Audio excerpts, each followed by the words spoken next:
Amigos de Biblia Libre, ¿cómo están? Mi nombre es Edgar Escobar. Bienvenidos a nuestro espacio Biblia Libre Prédicas, el espacio que tenemos para predicar la palabra de Dios, anunciar las buenas nuevas de salvación y el evangelio de nuestro Señor Jesucristo. Un saludo muy especial a todas las personas que ya están saludando a sus hermanos aquí en el chat. Participen en el chat, es muy importante. Yo siempre leo todo lo que escriben lo voy a leer al final. Hay algunas cosas muy interesantes que a veces escriben las personas y nos nutren, nos edifican muchísimo, así que participen en el chat. Comparta por todas las redes sociales, comparta por Instagram, por WhatsApp, por Messenger. Recomiéndele a otra persona este curso de Apocalipsis. Así la otra persona sea dispensacionalista y crea diferente a nosotros. No importa, debemos aprender de todos. Yo aprendí el dispensacionalismo también, mi hermano, y estoy ahora estudiando algo sobre el milenialismo también. Vale, uno tiene que aprender de todo. Así que recomiende, mi hermano, este curso, estas clases. Hoy seguimos con el tema de la batalla final, Apocalipsis capítulo 19. Y este tema, Apocalipsis capítulo 19, se divide en dos partes. Una primera parte, las bodas del Cordero. Una segunda parte, la victoria final del Cordero. Así que antes de ir a esta segunda parte del capítulo 19 del libro de Apocalipsis, acompáñeme en oración. Amado Señor, Rey de gloria, de poder y de majestad, toda la honra, gloria y alabanza son para ti. Te damos muchas gracias por el privilegio y la oportunidad que nos das de compartir con nuestros amados hermanos la palabra. Que esta palabra sea de edificación, que esta palabra, Señor, sea de crecimiento, que nos sirva, que aprendamos algo nuevo y diferente y aplicable para nuestra cotidianidad, para nuestra vida diaria. Ayúdanos a verte a través de las páginas de la Escritura y a conocerte más y mejor al la palabra. Te damos muchas gracias, Señor, en el nombre del Padre, del Hijo y del Espíritu Santo. Amén y amén. Muy bien. Habíamos quedado en el capítulo 19 del libro de Apocalipsis hablando sobre la cena de las bodas del Cordero, esta unión mística entre Cristo y su iglesia, definitiva. Cristo se une definitivamente con su iglesia para vivir por la eternidad en la tierra. Así que habíamos visto cómo esa boda o esas bodas del Cordero se dan en la tierra. Pero la tierra y el cielo son una misma cosa. Para este momento se está uniendo el cielo y la tierra. Serán una nueva creación, un nuevo cielo y una nueva tierra. Pero no hay indicación alguna de que las bodas del Cordero sean en el cielo. Al contrario, lo que estamos viendo es una unión entre Cristo y su iglesia. Y aquí es donde llegamos al versículo 11 y a la parte B del capítulo 19. Capítulo 19, parte B. La victoria final del Cordero. La victoria final. El texto comienza de la siguiente manera. Verso 11. Entonces vi el cielo abierto. Pausa. Cada vez que nosotros encontramos en el libro de Apocalipsis un entonces vi, nos está mostrando otra visión. No quiere decir que esto pasa exactamente después de las bodas del Cordero. No, mis hermanos queridos. De hecho, el capítulo parece estar mal dividido. El capítulo 20 debió haber comenzado aquí. Es otra visión. Siempre que Juan nos dice entonces vi, comienza a ver algo diferente.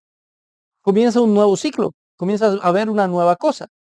Así que esta visión no está necesariamente ligada a la visión de las bodas del Cordero. Entonces vi el cielo abierto y he aquí un caballo blanco y el que lo montaba se llamaba Fiel y Verdadero y con justicia juzga y pelea. En Apocalipsis capítulo 4, verso 1, Juan había visto una puerta que se abría en el cielo. Ya no ve una puerta que se abre en el cielo, ahora ve al cielo entero abriéndose. El cielo completo es una enorme puerta por donde va a entrar el rey. Sí, en Apocalipsis 4:1 también entró el rey, pero ahora esto es mucho mayor.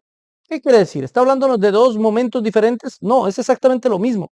Recuerden, el libro de Apocalipsis son 7 ciclos que se repiten una y otra vez. Está viendo exactamente lo mismo que vio en Apocalipsis capítulo 4. Lo que pasa es que a medida que va pasando la revelación, se va aumentando, va añadiendo detalles y va teniendo una mayor visión de lo que el Señor le quiere revelar. Esto es lo que pasa. Realmente está narrándonos exactamente lo mismo. La segunda venida de Cristo, que para estas alturas, Cristo ya ha regresado como 4 o 5 veces. ¿Sí? Así que, de nuevo, nos está hablando exactamente de lo mismo, de la segunda venida de Cristo, con unos detalles adicionales que nos permiten tener mayor claridad de quién es Cristo. Porque esta parte, esta sección, desde el versículo 11 hasta el final, se divide en dos partes. Primero, la identidad del que viene, y la segunda parte trata sobre la guerra final, o la batalla final. Entonces, en esta primera parte de la identidad del que viene, de nuevo comienza a hablarnos de Jesucristo con terminología muy similar a la que había utilizado en Apocalipsis capítulo 1, porque simplemente nos está hablando del mismo evento, ahora con mayor detalle y enfocado en la gloria, poderío, autoridad, virilidad y juicio del que viene. Mucho más enfatizado. Vamos a mirarlo a detalle. El Señor ahora viene no como un pacificador, ahora viene como un poderoso guerrero en un caballo blanco. Tener caballo en las guerras de la antigüedad no era nada fácil. No todos podían tener caballo. Caballo tenía el rey y caballo tenían algunos de los más importantes militares en la antigüedad. Prácticamente todos los soldados andaban a pie. Los que tenían suerte andaban en carros de caballo como los egipcios o en caballos. Era una ventaja estratégica tremenda. Usted apunte con una flecha a alguien que va a caballo a ver qué tan fácil es darle a esa persona. Bueno, no lo vaya a hacer. Estoy simplemente colocando un ejemplo. Él tiene la ventaja. Cuando dice que el Señor viene en caballo blanco, no quiere decir que en el cielo haya caballos, hermano. Ay, es que en el cielo hay caballos porque ahí dice que viene en un caballo blanco. No, no quiere decir que en el cielo haya caballos. Lo que quiere decir, lo que quiere darnos a entender, recuerde que todo esto está cifrado. Juan recibe una visión, pero la cifra bajo las categorías de lo revelado, bajo el Antiguo Testamento, incluso algunos pasajes del Nuevo Testamento, él lo encripta su visión en todas esas categorías. Así que en este sentido, el hablar del caballo blanco nos está haciendo referencia a la nueva forma en la que Jesús viene. En la primera manera, la primera vez que Jesús entró a Jerusalén, entró en un pollino, en un burrito, como un pacificador. Pero ya no va a venir como un pacificador. Ahora viene como un poderoso rey, como un invencible rey, como entró Alejandro Magno en Babilonia, montado en su caballo blanco, sabiendo yo soy el rey, porque el caballo blanco no es para todo el mundo, el caballo blanco es el caballo del rey. A diferencia de los 4 jinetes del Apocalipsis, los cuales interpretamos, y si usted no ha ido a ver nuestro video sobre los 4 jinetes del Apocalipsis, le invito a que vaya y lo examine. Este jinete claramente en el capítulo 19 se va a identificar como nuestro Señor Jesucristo. Desde el capítulo 13 en el verso 14 ya nos estaba hablando de él. Mire lo que dice. Y escribe al ángel de la iglesia en la Odisea. He aquí el amén, el testigo fiel y verdadero. El principio de la creación de Dios dice esto. Está hablando de Jesús, ¿sí o no? Ninguna duda. El testigo fiel y verdadero. Y en el versículo 11 del capítulo 19 dice, entonces vi el cielo abierto y aquí un caballo blanco y el que lo montaba se llamaba fiel y verdadero. Está hablándonos del mismo personaje del que nos estaba hablando en Apocalipsis capítulo 3. Es exactamente el mismo personaje. El fiel y verdadero. ¿Y quién más puede ser fiel y verdadero? Solamente nuestro Señor Jesucristo. No hay duda alguna. Sin embargo, nos va a decir el texto Jesucristo. Ahora, aquí hay una comparación cuando menciona a Jesucristo como fiel y verdadero, teniendo en cuenta el contexto, mientras nos venía hablando de la bestia, del falso profeta, nos venía hablando precisamente de el anticristo, que ni eran fieles ni verdaderos. El anticristo y el falso profeta simplemente predican mentiras, son mentirosos, viven en la mentira y son infieles a los pueblos que los siguen. Porque ellos mismos atacarán a sus propios seguidores. Son unos infieles. Atacan a sus seguidores. Mientras tanto, este rey es fiel. Este rey no ataca a sus seguidores, los defiende de aquellos que los están atacando. Viene el fiel y verdadero. Y aparte, toda su palabra es verdad. Todo en él es verdad. Jesucristo no es que conozca la verdad. Jesucristo es la verdad, es la única tautología, es la única verdad absoluta que existe. Ese es nuestro Señor Jesucristo. Podemos ver además cómo Cristo y su verdad defiende a los suyos.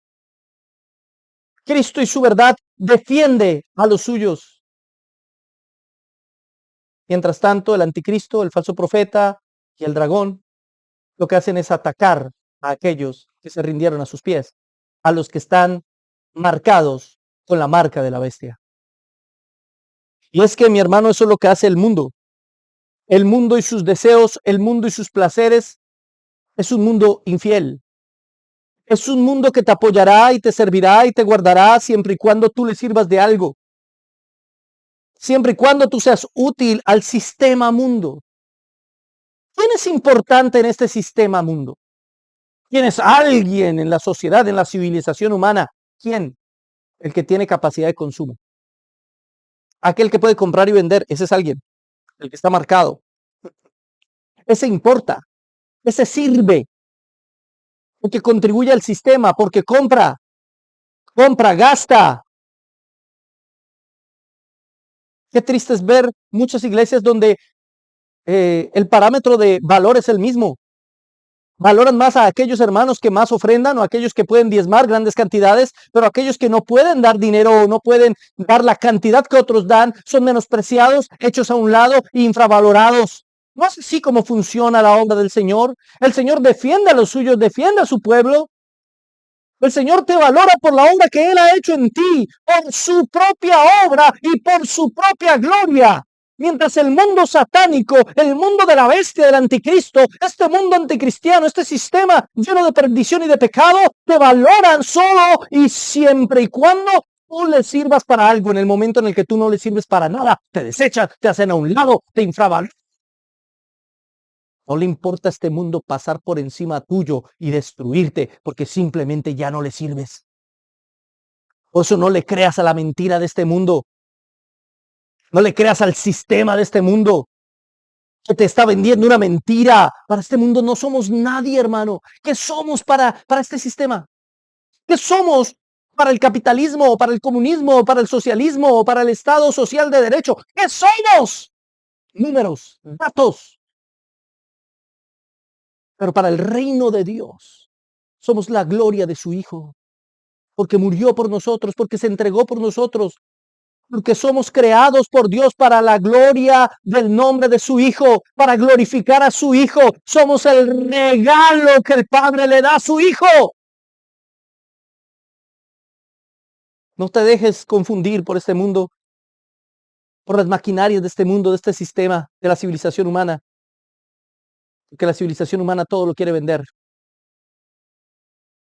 Cristo, Cristo pagó con su propia sangre por ti. Por eso tu vida no tiene precio. Puede ser alguien muy sencillo, muy pequeño, sin grandes riquezas ni recursos. No sabes mucho. Tal vez no eres muy útil para tu pastor, o eso es lo que te dicen. Pero eres un tesoro para él, porque pagó con su sangre por ti.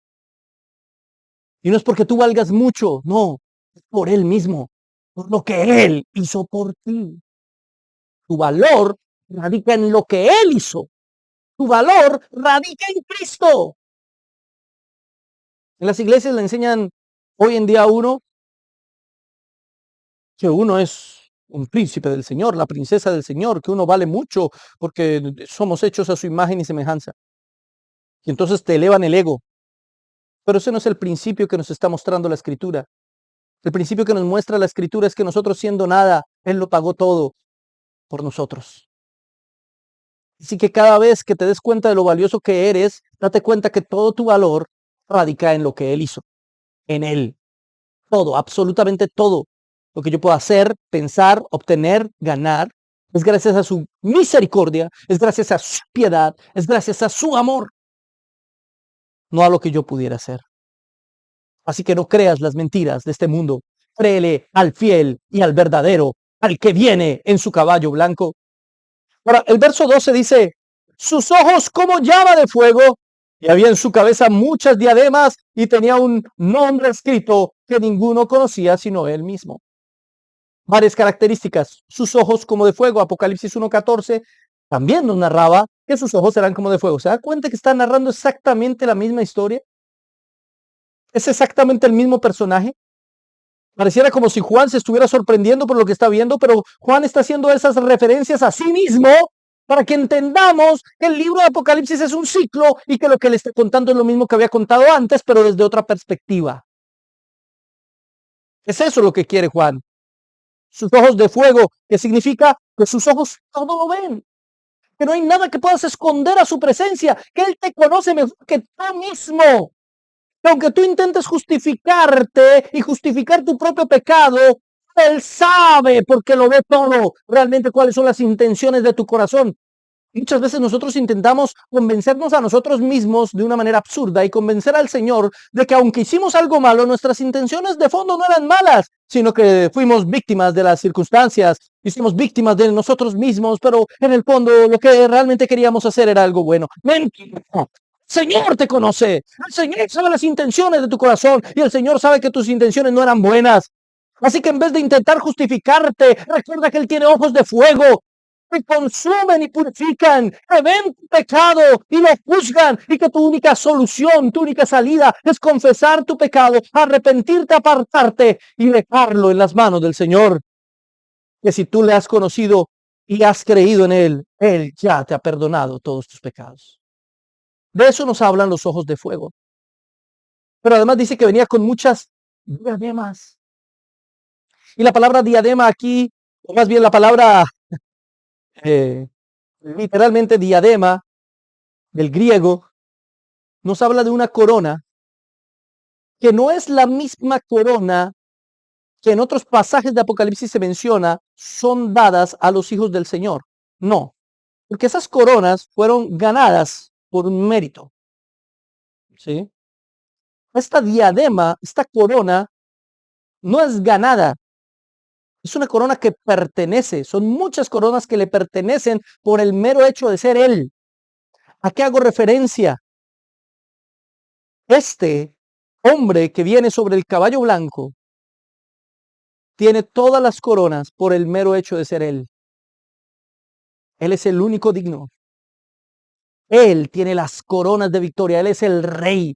Él es Dios. Cuando usted compara el libro de Apocalipsis, se da cuenta que el dragón tenía unas coronas. Tenía 10 coronas.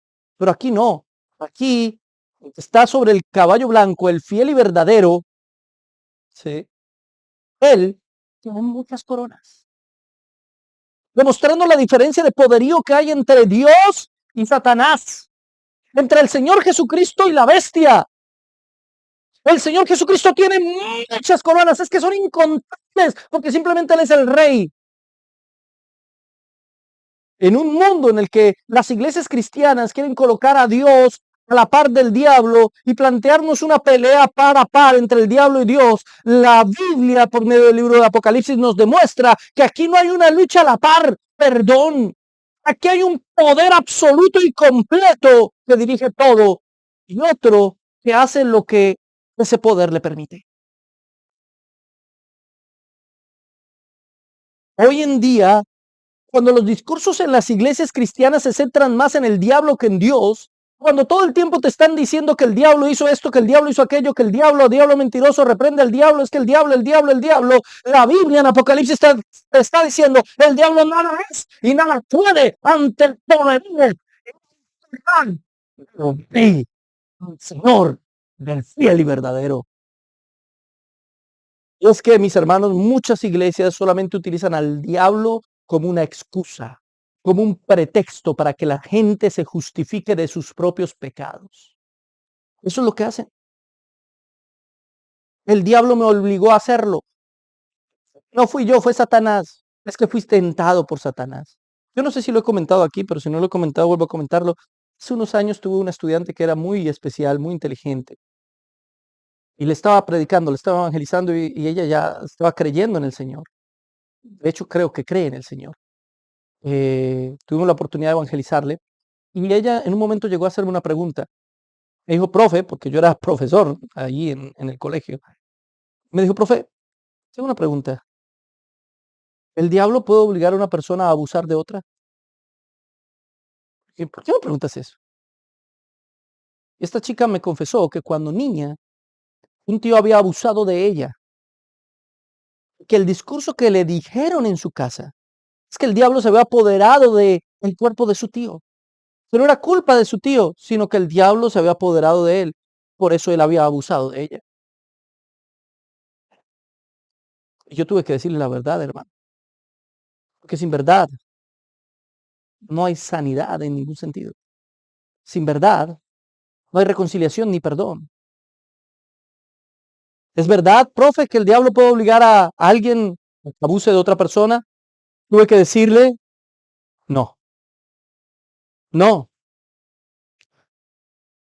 eso no es cierto. Si bien hay personas que tienen posesiones demoníacas y pierden el control de sus cuerpos en muchos sentidos, y yo soy alguien que cree en eso, en este caso eso no fue lo que pasó. Lo que él hizo fue su responsabilidad.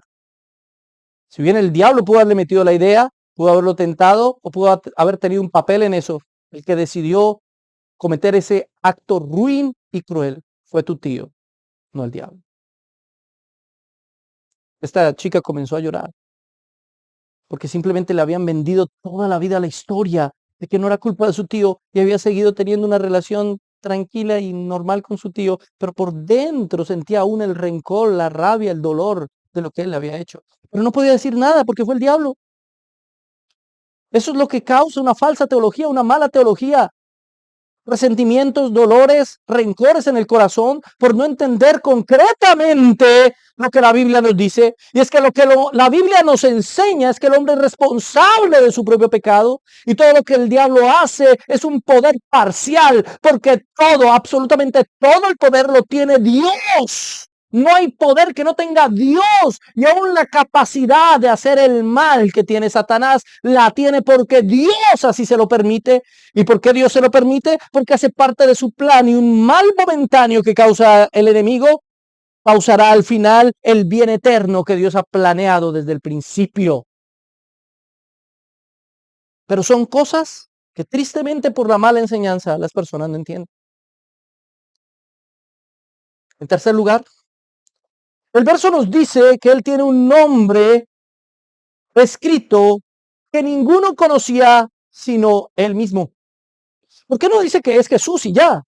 ¿Que acaso Jesucristo no es el nombre sobre todo nombre que se nombra? Bueno, sí y no. ¿Cómo así que sí y no? Sí, pues sabemos que Jesucristo en el sentido de el Jesucristo hombre, claro, ese es su nombre, es el Salvador, ¿sí? Pero ¿cuál es realmente ese nombre, sobre todo nombre que se nombra? ¿Jesucristo? Es que todavía en nuestra mente está la concepción de nombre, tiene nuestra cultura occidental como una palabra que determina la identidad de una persona. Pero para los judíos, nombre no es una palabra que identifica a una persona. No. Más bien la persona define su nombre por medio de sus actos.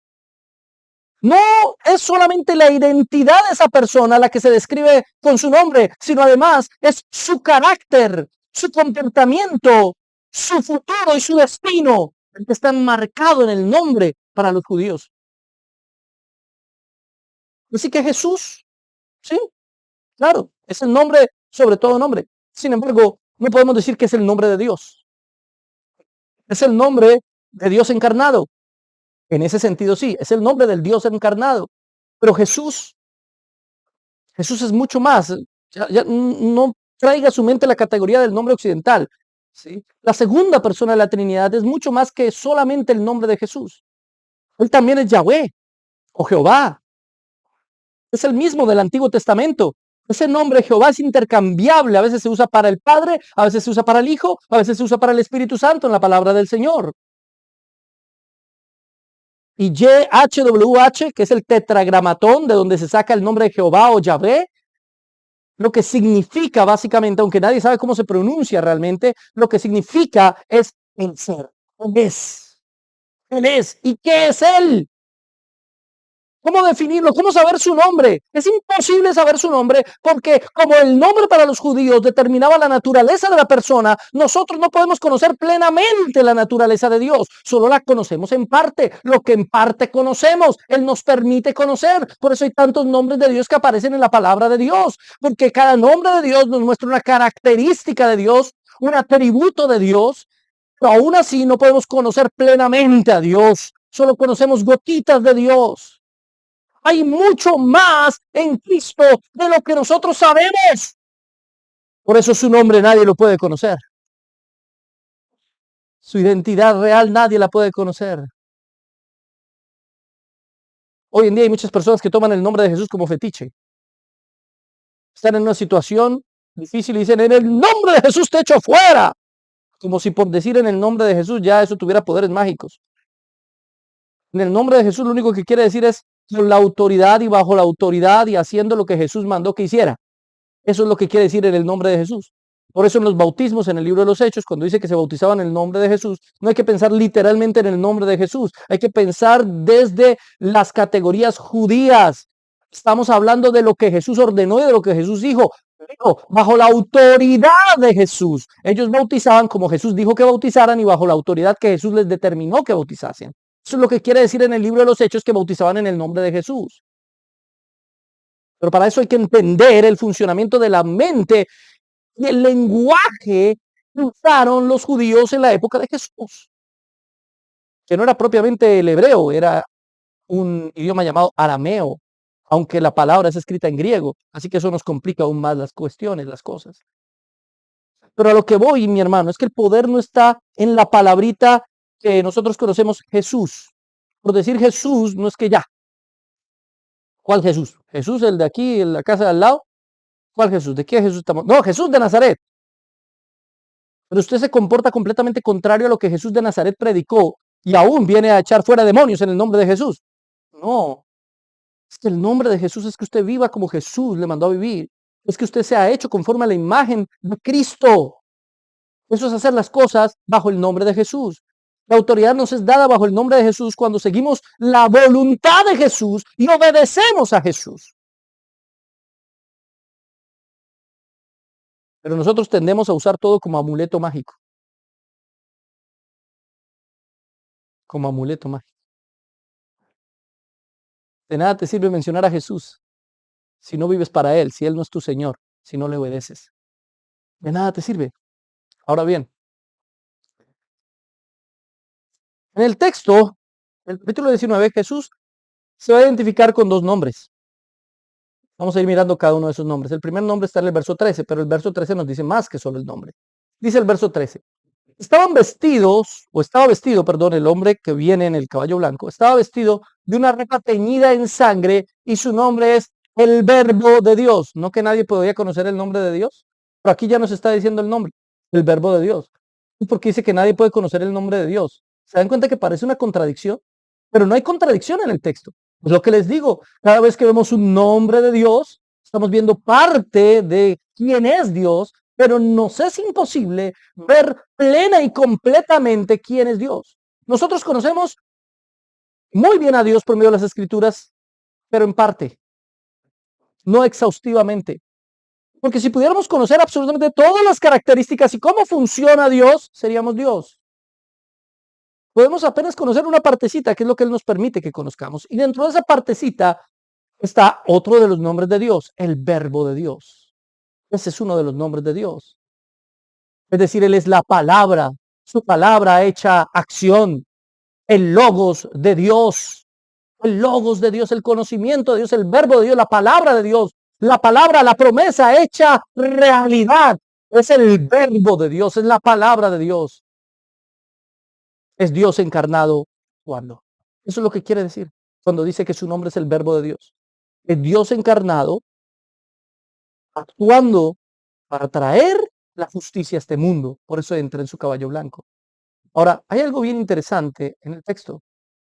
Él tenía la ropa teñida completamente de sangre.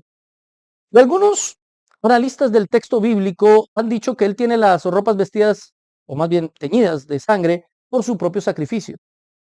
Como él murió por los pecados, sin embargo Jesús no fue sacrificado con ropa alguna. ¿Por qué entonces la ropa está teñida de sangre? ¿Es un simbolismo? No, hay que ir al Antiguo Testamento para entenderlo. Para entender por qué su ropa está teñida de sangre. Isaías 63:1.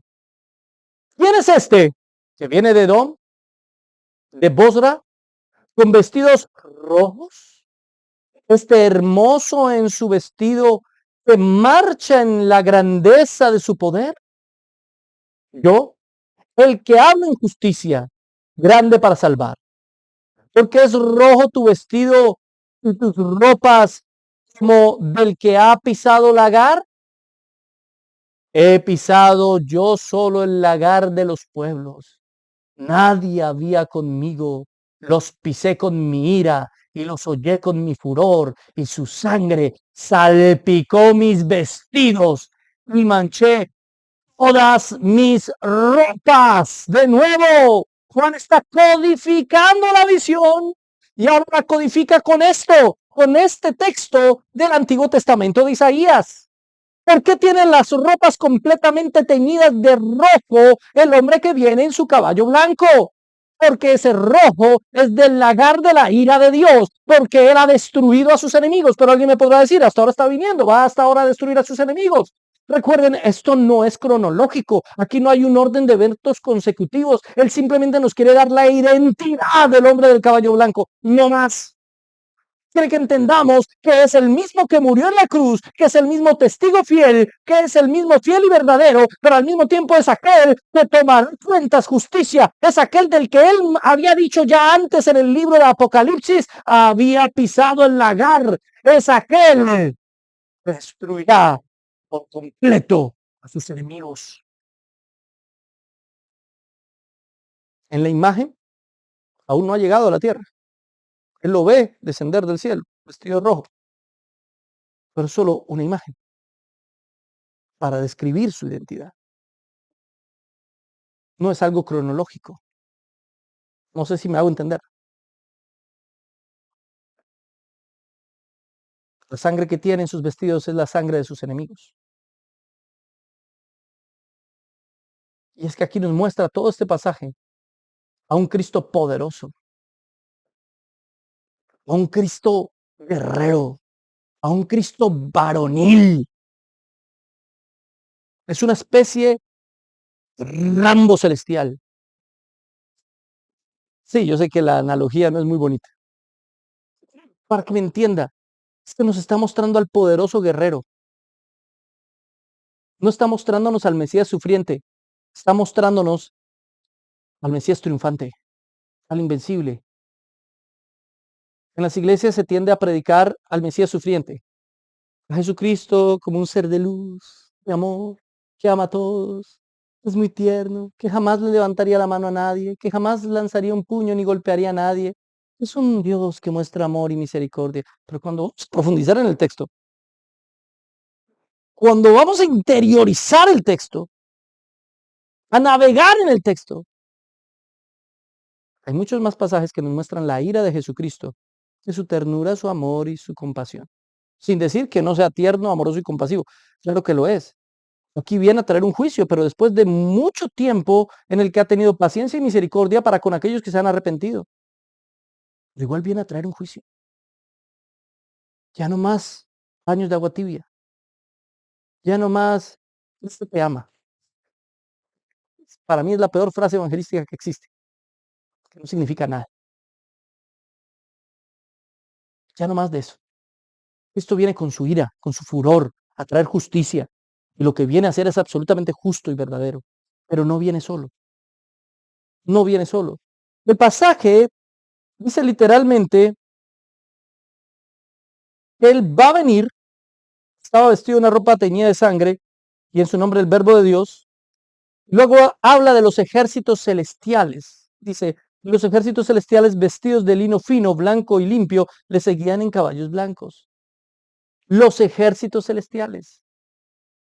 Los mismos que hablaba en Apocalipsis 17:14. Pelearán contra el Cordero y el Cordero los vencerá porque Él es el Señor de señores y Rey de reyes y los que están con Él son llamados elegidos y fieles. ¿Quiénes son los de los ejércitos celestiales? Algunos hermanos dicen que son ángeles. Yo no creo. Apocalipsis 17:14 me dice que esos que están acompañando al Señor, porque ya en Apocalipsis 17 él había narrado la segunda venida de Cristo, y aquí en Apocalipsis 19 vuelve y narra la segunda venida de Cristo. Sí, señores. Se repite una y otra vez. Aquí nos dice que esos que vienen con el Señor son quienes, llamados, elegidos y fieles. Tres palabras que se usan frecuentemente en el libro de Apocalipsis para referirse a la iglesia. Así que los ejércitos celestiales son la iglesia. que se ha reunido con él en los cielos, se ha encontrado con su Señor en los cielos para ahora venir a la tierra a traer juicio. Dice que son vestidos con lino blanco y limpio. Por eso creo que no se refiere a los ángeles. Porque cada vez que los ángeles aparecen, la referencia es que vestían de lino resplandeciente. En cambio, cuando habla de la iglesia, habla que vestían de lino blanco. El texto dice, y los ejércitos celestiales vestidos de lino finísimo, blanco y limpio. Y el mismo libro de Apocalipsis nos dice que el lino blanco son las acciones justas de los santos. Por otro lado, los ángeles del cielo no tienen un lino blanco, sino resplandeciente. Y la palabra en griego da más a entender como que emiten una luz que no es propia. Es la luz que ellos tienen por haber estado en la presencia del Señor. Ya lo habíamos visto con un ángel anteriormente, aquí mismo en el libro de Apocalipsis. Entonces creo que ese ejército es la iglesia. Apocalipsis 15:6. Y del templo salieron los 7 ángeles que tenían las 7 plagas, vestidos de lino limpio y resplandeciente y ceñidos alrededor del pecho con cintos de oro. ¿Se dan cuenta cómo de los ángeles nos menciona que estaban vestidos de lino resplandeciente pero no blanco? Mientras que de la iglesia nos menciona que están vestidos de lino blanco. En ese sentido, este ejército que está acompañando al hombre que viene, al jinete que viene en el caballo blanco, es la iglesia. Y el jinete es Cristo. Cristo y su iglesia. Judas, capítulo 1, verso 14 al 15. Dice la palabra del Señor. De estos también profetizó Enoc, séptimo desde Adán, diciendo, he aquí vino el Señor con sus santas decenas de millares. Haciendo una referencia a la iglesia, para hacer juicio contra todos y dejar convictos a todos los impíos de todas sus obras impías que han hecho impíamente y de todas las cosas duras que los pecadores impíos han hablado contra él. Ahora, en este ejército que viene acompañando al jinete en el caballo blanco, no vemos más arma que la espada que sale de la boca del jinete. Es la única arma que va a aparecer. Ya vamos a ver, vamos a leer sobre ella. Pero no dice que vengan con armaduras, tampoco dice que vengan en caballos. Tampoco dice que traigan ametralladoras, bazucas, cañones, tanques de guerra. Porque recuerde que las personas están pensando, y muchos hermanos muy respetables, creen en una batalla final, en un lugar Armagedón que no corresponde. Ya lo vimos cuando hablamos del Armagedón. Si no ha visto nuestra predicación sobre el Armagedón, lo invito a que vaya y vea. Esa batalla final en un lugar llamado Armagedón es más algo tipológico para hablar de toda la batalla que la iglesia ha tenido durante toda la historia y que finalmente ganará cuando su Señor regrese. ¿Qué es este acontecimiento? Y aquí va a volver a hablar de esa batalla. Pero ellos no están en caballos, ellos no tienen armas, ellos acompañan, son el ejército del Señor, pero ellos ni siquiera van a pelear, ya nos vamos a dar cuenta. La única arma que aparece es la palabra de Dios que está en la boca del jinete, verso 15. De su boca sale una espada aguda para herir con ella las naciones. Y él pisa el lagar del vino del furor. Vuelve y menciona el lagar del vino del furor para que sepamos por qué tiene sus vestiduras rojas. Y de la ira del Dios Todopoderoso. En Isaías 11:4 dice que herirá la tierra con la vara de su boca. Es decir, la palabra de Dios es el arma de Cristo. ¿Cómo es que Cristo va a destruir a estos ejércitos, a estos millares de sus enemigos? ¿Cómo va a destruir a la bestia? ¿Cómo va a destruir al dragón? ¿Cómo va a destruir incluso al falso profeta? Con la palabra de su boca. Es la palabra de Dios, nuestra arma. Es la palabra de Dios el arma que Él nos ha otorgado. Con su palabra vencemos. De hecho, lo dice literalmente 2 Tesalonicenses 2:8. Y entonces se manifestará, hablando de los últimos tiempos, aquel inicuo a quien el Señor matará con el espíritu de su boca y destruirá con el resplandor de su venida. Pablo también lo dice. Es la misma idea. ¿Por qué? Porque cuando habla sale un rayo que los destruye. No, porque es como ese superhéroe de Marvel que apenas habla puede destruir cualquier cosa. No, aunque sería una analogía bastante coherente con Cristo, sino porque su palabra es la ley. Todos seremos juzgados a la luz de su palabra y todos sus enemigos también. Y nosotros seríamos culpables si no fuera porque su palabra promete redención en Cristo Jesús. Así que su palabra misma, al creer nosotros en Cristo, nos da la salvación. Pero cuando ellos no creen en Cristo y sirven a la bestia, pues lo que viene contra ellos es simplemente la condenación eterna. Qué poderosa es la palabra de Dios. Nosotros no hemos entendido todavía lo poderosa que es la palabra. Todavía no hemos comprendido el poder que la palabra de Dios tiene, no solamente para transformarnos, para cambiar nuestra vida, para hacernos mejores personas. Claro que sí, todo eso lo hace la palabra. Y más. Y más. Es más cortante que toda espada de doble filo, dice el libro a los Hebreos.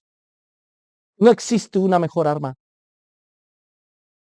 Hitler perdió el tiempo buscando el arca del pacto como arma. Una bomba atómica o de neutrones no se compara con el poder de la palabra del Señor.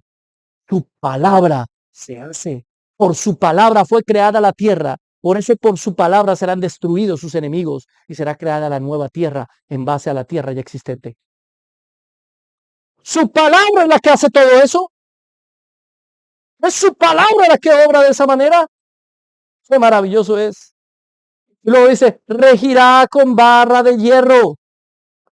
Juan está haciendo una referencia al Salmo 2:9. Los quebrantarás con vara de hierro, como vasija de alfarero, los desmenuzarás. Todo el tiempo hemos hecho lo mismo. Tomamos lo que Juan dice y lo comparamos con lo que decía el Antiguo Testamento. Porque todo el tiempo Juan ha hecho lo mismo. Regirá con barra de hierro.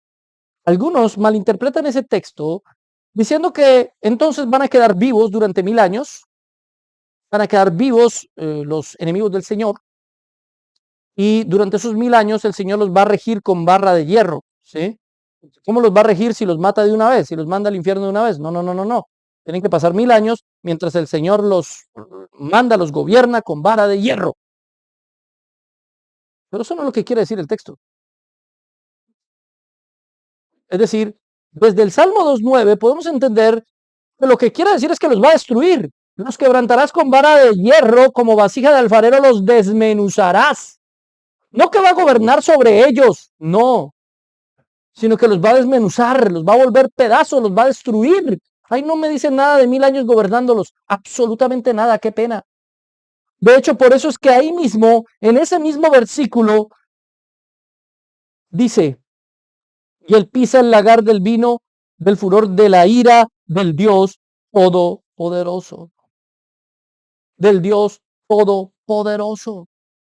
Habla del lagar de la ira de Dios. Porque cuando Él venga con su iglesia a pelear contra sus enemigos, ese es el día del Señor, donde destruirá a sus enemigos. Día del cual ya hemos hablado varias veces aquí, porque varias veces Juan lo ha mencionado en nuestro estudio de Apocalipsis. Ahora, el verso 16 dice, y en su vestidura y en su muslo tiene escrito este nombre, Rey de Reyes y Señor de Señores. ¿No que nadie puede saber el nombre? Ya nos había dicho un primer nombre, ahora nos da un segundo nombre, Rey de Reyes y Señor de Señores. ¿A qué se refiere? ¿Por qué bajo este contexto? De nuevo, es lo mismo. Nadie sabe la identidad completa de Cristo. Cristo es mucho más de lo que conocemos, pero efectivamente Él es lo que conocemos. Y parte de lo que conocemos de Él es que Él es Rey de los Reyes. No hay ningún rey por encima de Él. Él es el Señor de los señores. No hay ningún Dios por encima de Él. Entienda eso. Para aquellos que todavía creen en la cuadridimensión de la señora Liz Ney de Font, que intentó bajar nuestro video, lo demandó ante YouTube como 3 veces y YouTube le negó completamente la demanda porque nuestro video está hecho con un propósito educativo, formativo, analítico y periodístico. Así que Lisney, ríndete. Te lo van a seguir rechazando. Pero les da miedo. Les da miedo cuando se evidencian sus herejías y sus falsas doctrinas. Si dice la palabra de Dios que Jesús es Rey de Reyes y Señor de Señores, quiere decir que no hay nadie por encima de Él. Entonces, toda la teoría de la cuadridimensión, donde el león creó al Padre, al Hijo y al Espíritu Santo, es una mentira, porque no hay nadie por encima de Cristo. Alguien me dirá, ¿y el Padre no está por encima de Cristo? No. El Padre, el Hijo y el Espíritu Santo son coiguales. Son iguales en autoridad y poder, son Dios. Ahora el Hijo se sometió voluntariamente a la voluntad del Padre, no porque era menos que el Padre, sino porque Él decidió someterse al Padre. En el concilio eterno, del pasado eterno, entre los tres acordaron crear la humanidad para la gloria del Hijo, pero también acordaron salvar la humanidad para la gloria del Padre. Y eso es lo que han venido haciendo. Pero no hay nadie por encima de Jesús, como no hay nadie por encima del Padre, como no hay nadie por encima del Espíritu Santo, porque son Dios. Eso de el Elión como un ser externo que creó a los otros tres como cuerpos en que manifestarse es algo completamente contrario a la palabra de Dios y es una absoluta herejía, y el libro de Apocalipsis nos lo demuestra cuando nos dice que Él es el Señor de señores. Kyrios, el Kyrios. Ese Señor se entiende como Dios. No hay un Dios por encima de nuestro Dios, que ahora viene montado en un caballo blanco. Verso 16.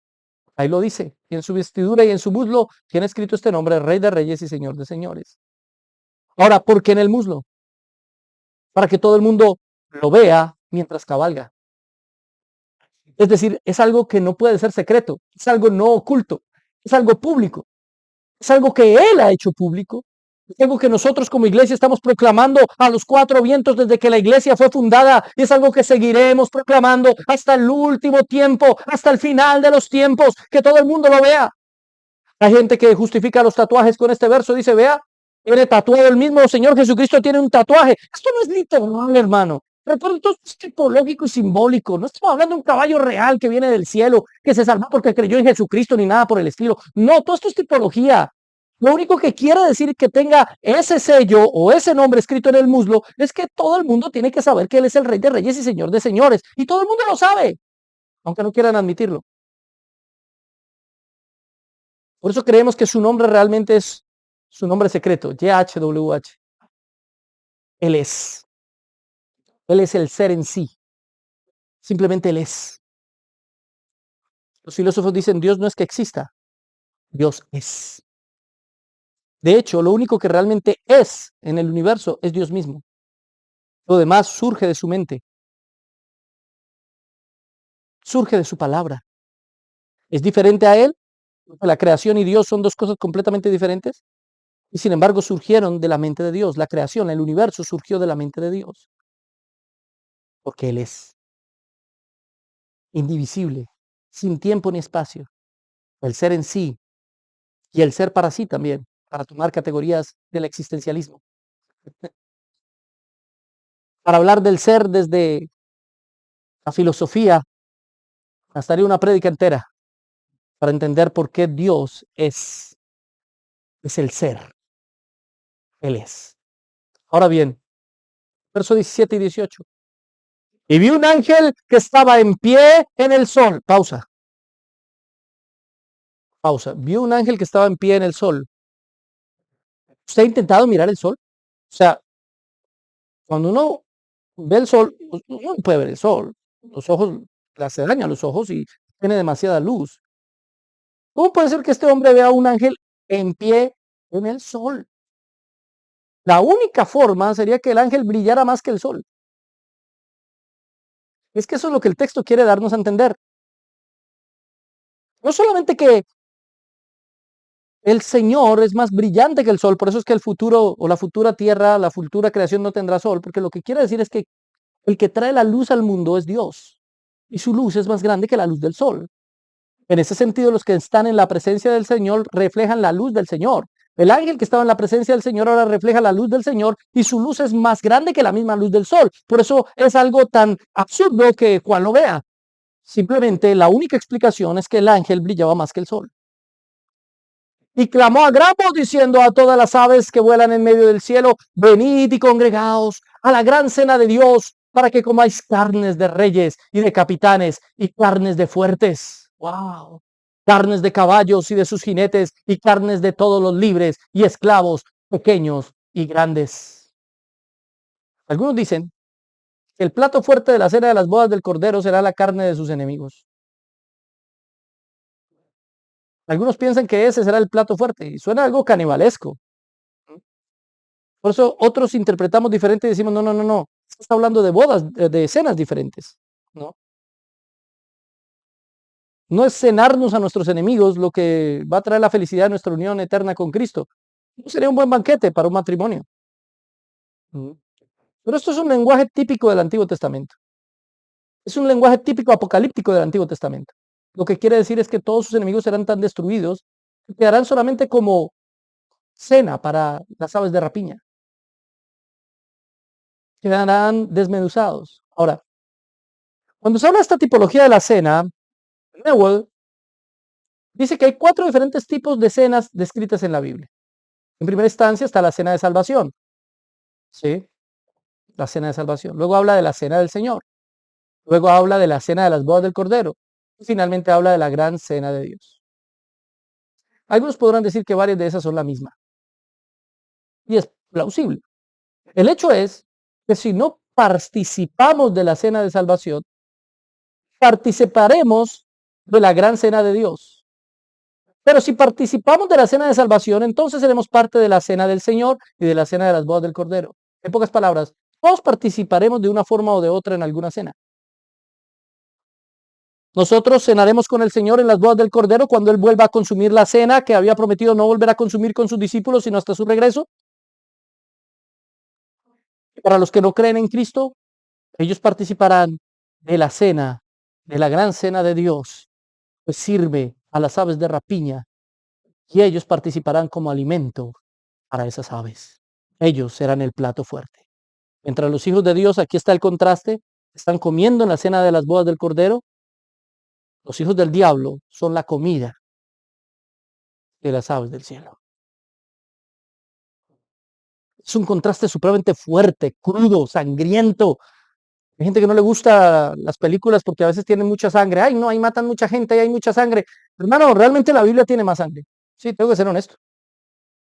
Sí, la Biblia tiene mucha sangre. El libro de Apocalipsis es un libro bien sangriento, hermano. O sea, no podemos ocultar el asunto. Esta imagen de las aves de rapiña comiéndose los cuerpos de los enemigos del Señor es una imagen absolutamente fuerte. Ahora miremos lo que dice el verso 19. Y vi a la bestia, a los reyes de la tierra y a sus ejércitos reunidos para guerrear contra el que montaba el caballo y contra su ejército.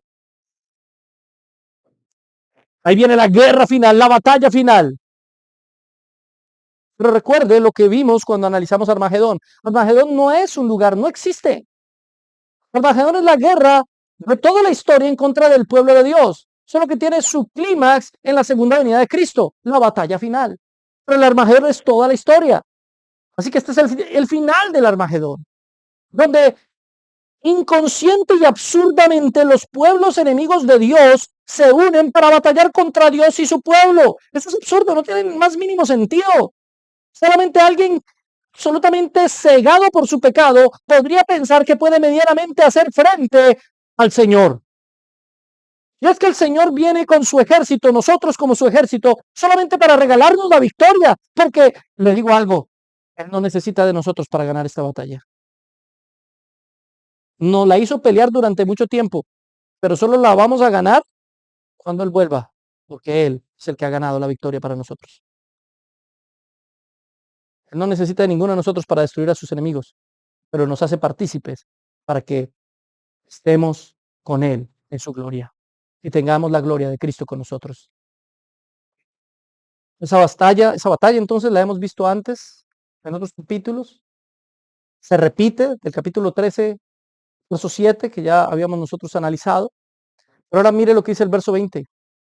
La bestia fue apresada, con ella el falso profeta que había hecho delante de ella las señales con las cuales había engañado a los que recibieron la marca de la bestia y habían adorado su imagen.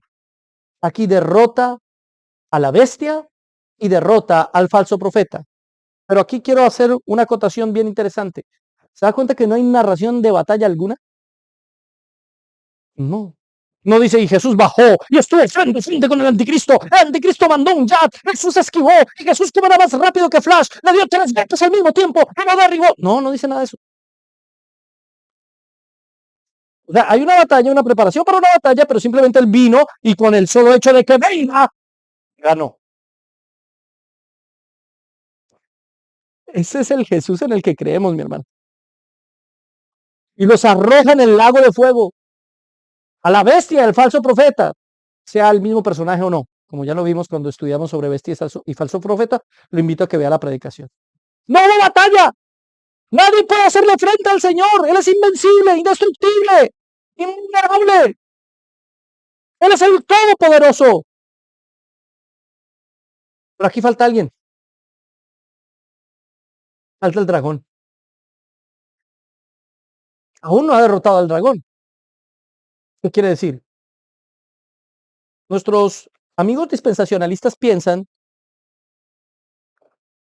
que mientras Jesús destruye a la bestia del falso profeta enviándolos al lago de fuego, al diablo solo lo amarra por 1000 años y luego lo suelta para que tienda otra vez a los hijos de Dios, es decir, al dragón. Nosotros no vemos esto cronológicamente, ni lo vemos como una línea de tiempo exacta. Todo esto son simbologías, simbologías. Y es que aquí cuando está simbolizando o está hablando de que destruye a la bestia y al falso profeta, quiere decir que todos los poderes militares y políticos del mundo serán destruidos por Cristo y que todos los poderes religiosos del mundo serán destruidos por Cristo. Tendrán su pago. Pero el origen de todos esos poderes está en Satanás. Ya le va a dedicar su sección, su propia sección. Y ya iremos a eso. Hoy no, pero ya iremos a eso. Apocalipsis 19:21 termina diciendo, y los demás fueron muertos con la espada que salía de la boca del que montaba el caballo, y todas las aves se saciaron de las carnes de ellos. ¿Por qué esta imagen nuevamente tan cruel? Porque esta es la profecía de Ezequiel de la destrucción de Gog y Magog. La destrucción, en pocas palabras, de las huestes de Satanás y de los reyes de la tierra. Gog y Magog son eso, hermano. Tipifican las huestes de Satanás y los reyes que sirven a Satanás. Con todo el respeto, mis amados hermanos dispensacionalistas que dicen que Gog es Rusia y Magog China.